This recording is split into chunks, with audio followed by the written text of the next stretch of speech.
Vadodara today ન્યૂઝમાં આપનું સ્વાગત છે। દશરથ આઈટીઆઈ અંકુર સ્કૂલની બાજુમાં આવેલ ગોડાઉન વિસ્તારમાં મોટા કન્ટેનરમાં વિદેશી દારૂ બિયરનો જથ્થો લાવી બે અશોક લેલન્ડ કંપનીના બંધ બોડીના પિકઅપમાં ચાલુ રહેલા દારૂની કટિંગ વખતે છાણી પોલીસે રેડ કરી હતી, જેમાં પોલીસે સ્થળ ઉપરથી વિદેશી શરાબનો જથ્થો અલગ અલગ વાહનો મળી 46.24 લાખ ઉપરાંત મુદ્દામાલ કબજે કરી કિસમની ધરપકડ કરી હતી।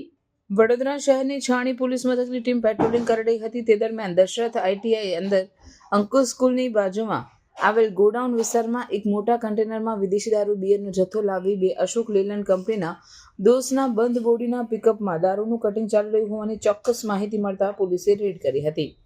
આ રેડ દરમિયાન ઘટના સ્થળ ઉપરથી રાજસ્થાન શિવપુરી ગામનો વિકાસ કનૈયારામ બલઈ જણાઈ આવ્યો હતો। પોલીસે સ્થળ ઉપરથી દારૂ બિયરનો જથ્થો અને અલગ અલગ વાહનો સાથે 46,24,080 રૂપિયાનો મુદ્દામાલ કબજે કરી આરોપીની ધરપકડ કરી હતી, જ્યારે રાજસ્થાનના વિકાસ બલઈ, સત્યનારાયણ બલઈ તેમજ અન્ય 3 ઇસમોને વોન્ટેડ જાહેર કરી તેમની ધરપકડના ચક્ર ગતિમાન કર્યા છે।